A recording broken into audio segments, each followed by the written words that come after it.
പണ്ടൊക്കെ സ്കൂളിൽ പഠിക്കുന്ന കാലഘട്ടത്തിൽ പൊതുവെ എല്ലാവർക്കും ഉള്ളൊരു അനുഭവമായിരിക്കാം. പലപ്പോഴും എന്തെങ്കിലും ഒരു കാര്യം ചെയ്യുമ്പോൾ സ്കൂളിൽ ഒത്തിരി ആക്ടിവിറ്റീസ് ഉണ്ടാകുമ്പോൾ അതിൽ പങ്കെടുക്കണമെന്നുള്ള താല്പര്യം ഉണ്ടാകാറുണ്ട്. അത് ചിലപ്പോൾ ഡാൻസ് ആയിരിക്കാം, അഥവാ സ്പീച്ച് ആയിരിക്കാം, അഥവാ മറ്റ് സ്പോർട്സ് കാര്യങ്ങളിലായിരിക്കാം. അപ്പം അതിലൊക്കെ പങ്കുചേരണം എന്നുള്ള താല്പര്യം ഉള്ളിലുണ്ടെങ്കിലും എപ്പോഴും ഒരു ഭയം ഉള്ളിൽ തങ്ങി നിൽക്കാറുണ്ട്. അതുകൊണ്ട് തന്നെ മനസ്സിൻ്റെ ഉള്ളിൽ പല ചിന്തകളും ഓടിക്കയറും. ഞാൻ അഥവാ ഡാൻസ് ചെയ്താൽ, അഥവാ ഇന്ന കാര്യം ചെയ്താൽ അത് മറ്റുള്ളവർക്ക് എന്തു തോന്നും, മറ്റുള്ളവർ എന്ത് വിചാരിക്കും, ടീച്ചേഴ്സിന് എന്തു തോന്നുമാകോ, അത് ഫ്രണ്ട്സിന് എന്തു തോന്നും എന്നുള്ള രീതിയിലുള്ള ചിന്തകൾ ആ കാരണം കൊണ്ട് തന്നെ പല കോമ്പറ്റീഷനിലും പങ്കെടുക്കാൻ പറ്റാതെ ഉള്ളിലുള്ള ആഗ്രഹങ്ങളെ ഒതുക്കി നമ്മൾ മുന്നോട്ട് പോകുന്നൊരു സാഹചര്യങ്ങളൊക്കെ ഉണ്ടാകും.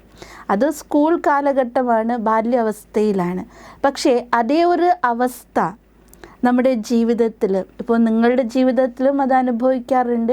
പലരും നമ്മളോട് പറയാറുണ്ട്, ഞാൻ വളരെയധികം ആക്റ്റീവ് ആയിരുന്നു എൻ്റെ കോളേജ് പീരീഡിൽ, അല്ലെങ്കിൽ സ്കൂൾ കാലഘട്ടത്തിൽ, അല്ലെങ്കിൽ മറ്റുള്ള സമയങ്ങളിൽ, അതായത് വിവാഹം കഴിക്കുന്നതിന് മുൻപ് ഞാൻ എല്ലാ കാര്യത്തിലും വളരെ ആക്റ്റീവായിരുന്നു.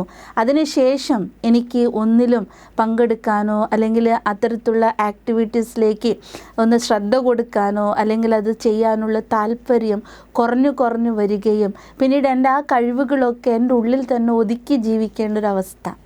അപ്പോൾ ഇവിടെ നമ്മളുടെ ഉള്ളിലുള്ള ആ ഒരു ചിന്തകളാണ് നമ്മളെ പതിയെ നമ്മളെ പിന്നോക്കം, അതായത് നമ്മളെ ബാക്കോട്ടേക്ക് അടിക്കാനുള്ള കാരണമായിട്ട് മാറുന്നത്.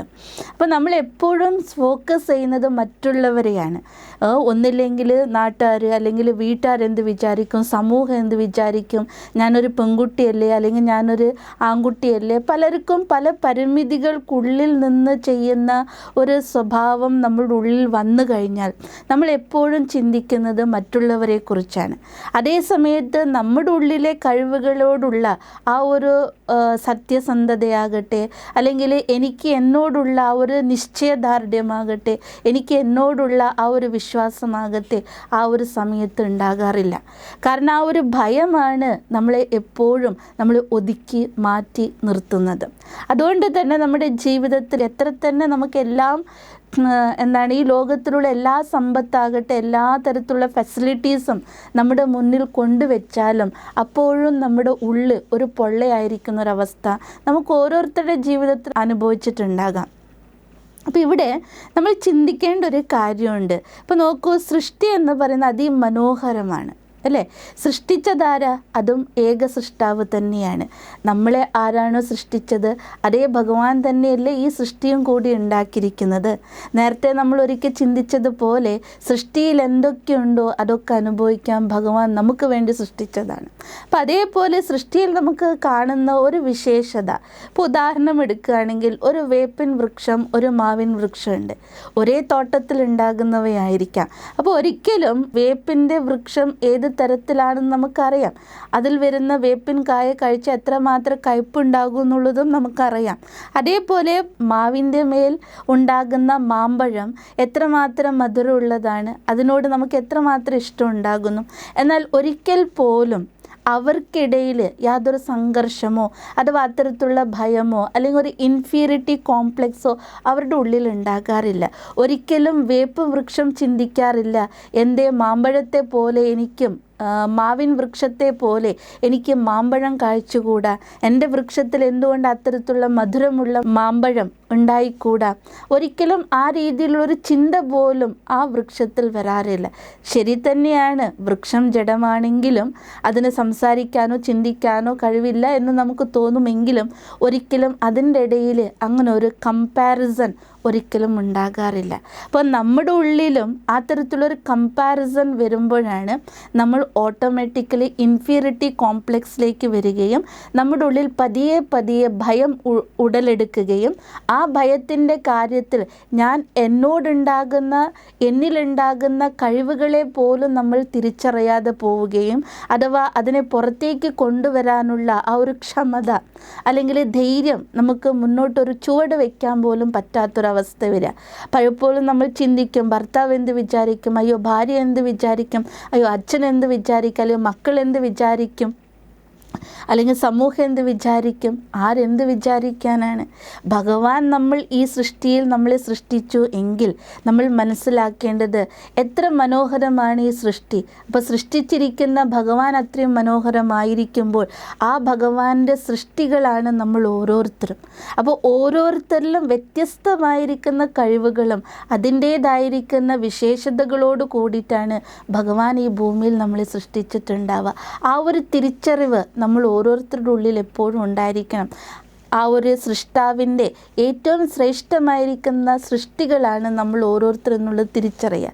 ഇതുപോലെ പല വിധത്തിലുള്ള മുത്തുകൾ നമുക്കറിയാം. അതിൽ വജ്രം, വൈഡൂര്യം, മരതകം, ഇതിന് ഓരോരുത്തരും അതിൻ്റേതായിരിക്കുന്ന വിശേഷതയുണ്ട്.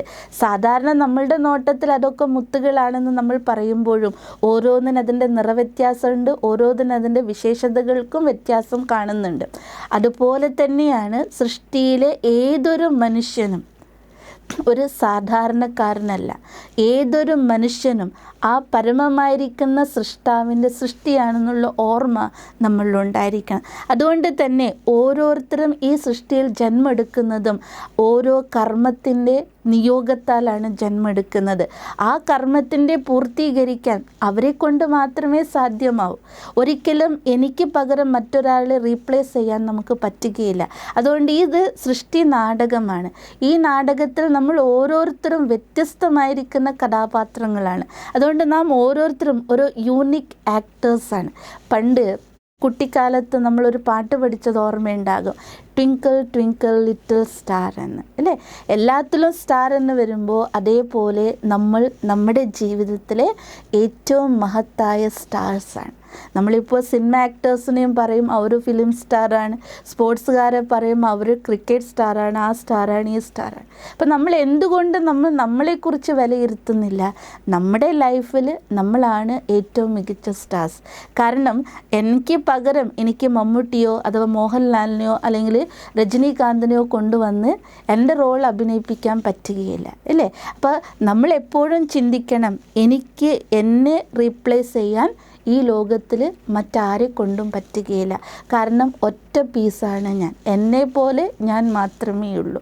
അപ്പം അതുകൊണ്ട് ഏതൊരു കാര്യം നിങ്ങൾ ആഗ്രഹിക്കുന്നുണ്ടോ, നിങ്ങളുടെ പാഷനായിരിക്കാം, അല്ലെങ്കിൽ നിങ്ങളുടെ ആഗ്രഹങ്ങളായിരിക്കാം, അല്ലെങ്കിൽ നിങ്ങളുടെ കഴിവുകളായിരിക്കാം, അത് പുറമേക്ക് പ്രകടിപ്പിക്കണമെങ്കിൽ സ്വയം തൻ്റെ ഉള്ളിൽ സത്യതയുള്ളവരാകണം.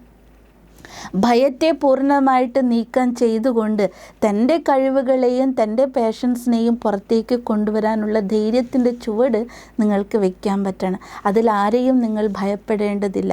പക്ഷെ നമുക്ക് എപ്പോഴാണ് എൻ്റെ ഉള്ളിൽ സത്യത വരുന്നത്? അപ്പം നമ്മുടെ വഴികളും കൂടി നേർവഴിയിലേക്ക് പോകാനേ സാധ്യമുള്ളൂ. ഒരിക്കലും തെറ്റായ മാർഗത്തിലേക്ക് സഞ്ചരിക്കാൻ നമ്മൾ ഒരിക്കലും അതിന് മുതിരാറുമില്ല, അതിലേക്ക് പോകാനും നമ്മളെ കൊണ്ട് സാധിക്കാറില്ല. അതുകൊണ്ട് എപ്പോഴും നിങ്ങളുടെ മനസ്സിൽ ഉറപ്പിക്കുക, ഒരിക്കലും കമ്പയർ ചെയ്യരുത്. ഞാൻ എന്തുകൊണ്ട് അവരെ പോലെ ആകാൻ പറ്റുന്നില്ല, എനിക്കെന്തുകൊണ്ട് അവരെ പോലെ എനിക്കൊന്നും സാധിക്കുന്നില്ല, ഒരിക്കലും കമ്പാരിസൺ പാടില്ല. കമ്പാരിസൺ നമ്മളെ മുന്നോട്ട് നയിക്കുകയില്ല, അതെപ്പോഴും നമ്മളെ പുറകിലേക്ക് നമ്മളെ വലിച്ചു കൊണ്ടുപോകും. അഥവാ നമ്മൾ ആ ഒരു കമ്പാരിസൺ അല്ലെങ്കിൽ കമ്പയർ ചെയ്തുകൊണ്ട് ആ മൈൻഡ് സെറ്റോട് കൂടിയാണ് നമ്മൾ മുന്നോട്ട് ജീവിക്കുന്നെങ്കിൽ നമ്മളുടെ ഉള്ളിൽ ഒരു സ്വസ്ഥത ഉണ്ടാവില്ല. അവിടെ നമുക്ക് അസൂയ കയറി വരും, ഭയം കയറി വരും, എല്ലാം നഷ്ടപ്പെടുമോ എന്നുള്ള ചിന്തകൾ കയറി വരും. പല രീതിയിലുള്ള നഷ്ടം നമ്മുടെ ആന്തരിക തലത്തിൽ നമുക്ക് ഉണ്ടാക്കും. അതുകൊണ്ട് തന്നെ പറയാനുള്ളത് ഇത്രയേ ഉള്ളൂ, ഒരിക്കലും കമ്പയർ ചെയ്യാതിരിക്കുക. കാരണം നമ്മൾ ഓരോരുത്തരും ഈ സൃഷ്ടിയിലെ ജംസാണ്. പരമാത്മ സൃഷ്ടിച്ച ഓരോ വാല്യുബിൾ മുത്തുകളാണ് നാം എല്ലാവരും. അതുകൊണ്ട് എനിക്ക് എൻ്റേതായിരിക്കുന്ന വിശേഷത ഉണ്ട്. അതുകൊണ്ട് ഞാൻ എന്നോട് എപ്പോഴും ട്രൂത്ത്ഫുൾ ആയിരിക്കുക, ഹോണസ്റ്റി ആയിരിക്കുക.